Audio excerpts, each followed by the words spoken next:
U2's Where the Streets Have No Name is one of the most iconic songs of the 1980s. The song was a top 10 hit in the US and UK, and it helped propel the band to superstardom. The song is known for its anthemic quality and the Edge's distinctive guitar riff. The lyrics are about yearning for a better life and a better world. The song has been used in many movies and TV shows, and it remains one of U2's most popular songs. It was the third single released from their album The Joshua Tree in August 1987 and serves as the album's opener. The guitar arpeggio played with a delay effect in the song's intro and outro serves as the song's hook. Bono, the lead singer, penned the song after hearing that one could tell a person's religion and socio-economic status just by looking at their street in Belfast.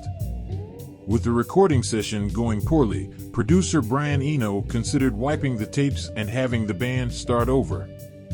Commercially and critically successful, Where the Streets Have No Name reached the top 15 in the United States, the top 14 in Canada, the top 10 in the Netherlands, and the top 4 in the United Kingdom. Since its initial performance in 1987 during the Joshua Tree Tour, the song has become an integral part of their live set.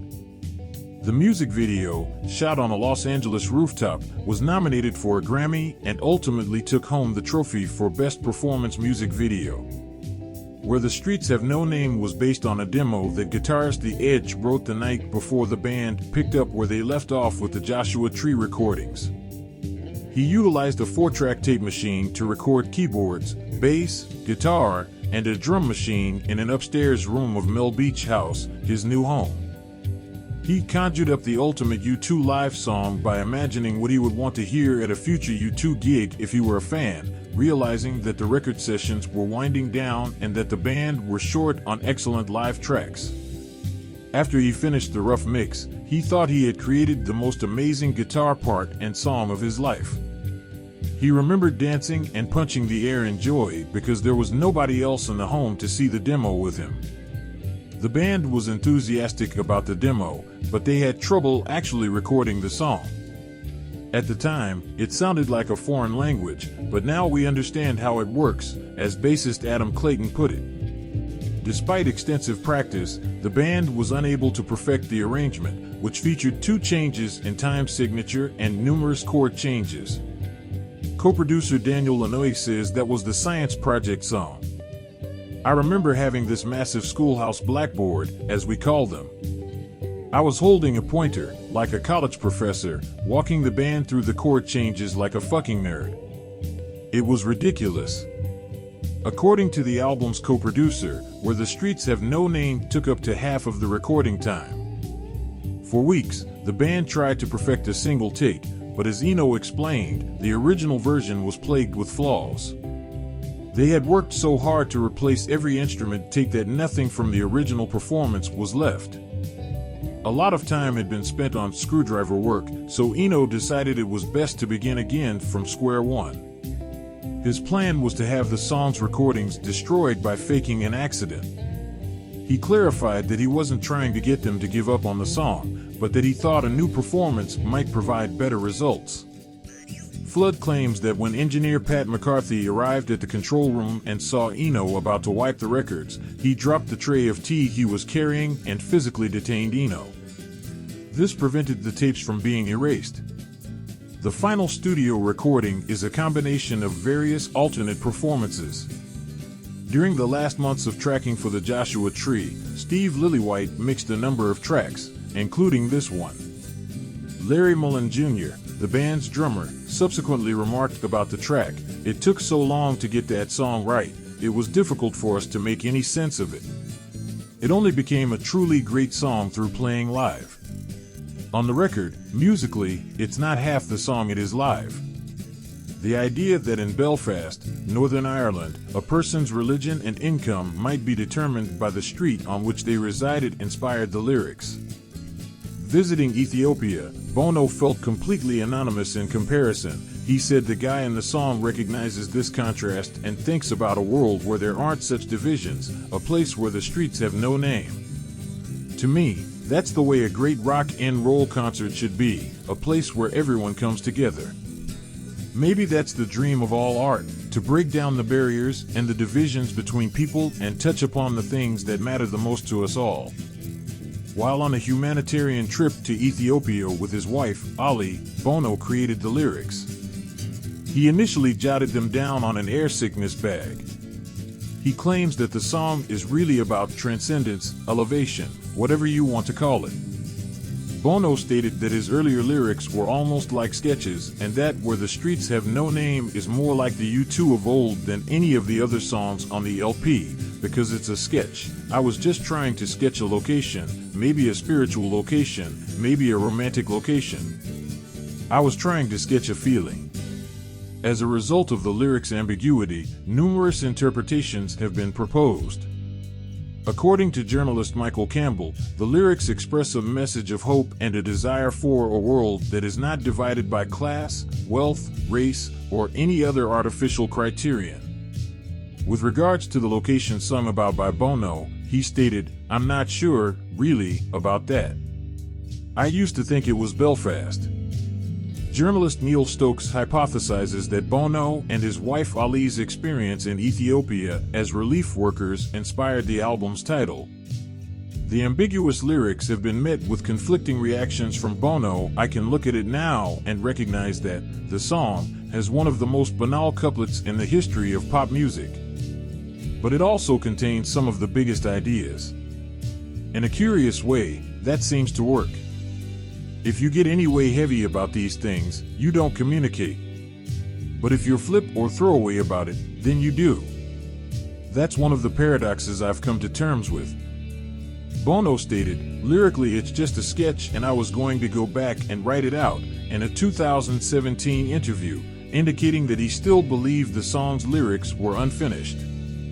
The rhyme between hide and within was something he later came to regret. While Bono may be very hard on himself, The Edge disagrees with his assessment and insists the song is great. Eno agreed, praising the incomplete lyrics because they allow the listener to finish them.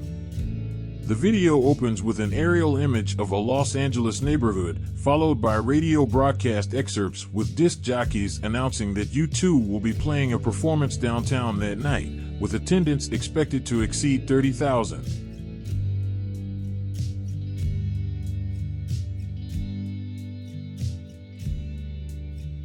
Officers arrive on set and brief the band staff about the security threat posed by the movie shoot.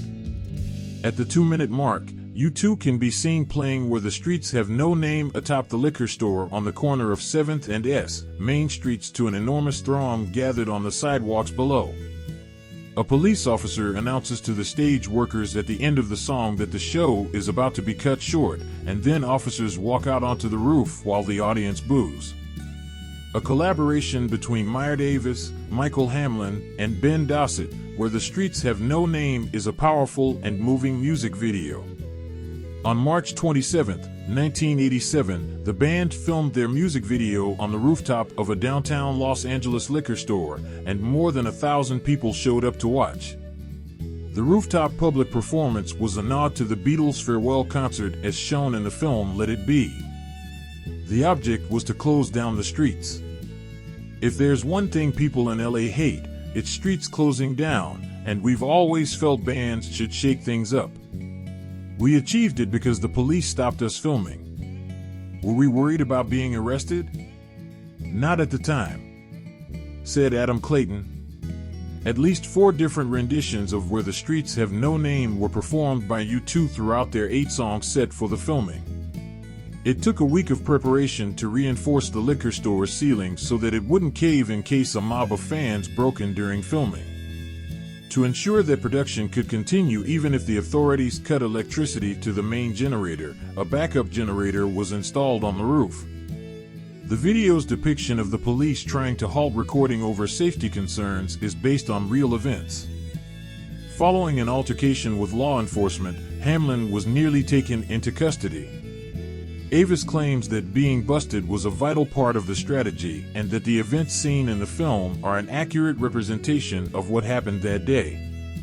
Paul McGuinness, the band's manager, admitted in 2007 that the confrontation with the police had been greatly exaggerated. The members of the band had hoped to be shut down by the authorities in order to add drama to the music video, but instead, the police kept granting the band additional time to complete the project. A sign for the $1 Million Hotel can be seen in the background of the video. It was reconstructed in case no one showed up for the filming. The video is a live performance, while the audio is the studio recording. At the 1989 Grammys, this video was honored as the year's Best Performance Music Video Grammy winner. Where the Streets Have No Name was voted the 16th most thrilling track ever by Q magazine in 2002. In the next year's 1001 Best Songs Ever issue, Q placed the song at number 459. 3 years and 102 issues later, the readers of the magazine ranked the song as the 43rd best of all time. Rolling Stone placed it at number 28 on its list of the 100 greatest guitar songs of all time. Approximately 29% of 4,800 respondents to a survey conducted by Fansite at U2 in 2010 selected Where the Streets Have No Name as their favorite track from the Joshua Tree. The song was voted number 63 on Consequence of Sound's 100 Greatest Songs of All Time list in 2012. Slant Magazine ranked Where the Streets Have No Name at number 63 on their list of the 100 best singles of the 1980s that same year. For its part, NME placed the song at number 404 on its list of the 500 greatest songs of all time in 2014. The song peaked at number 1 on The Guardian's list of the 40 best U2 songs in 2020 and at number 6 on Rolling Stone's list of the 50 greatest U2 songs in 2019.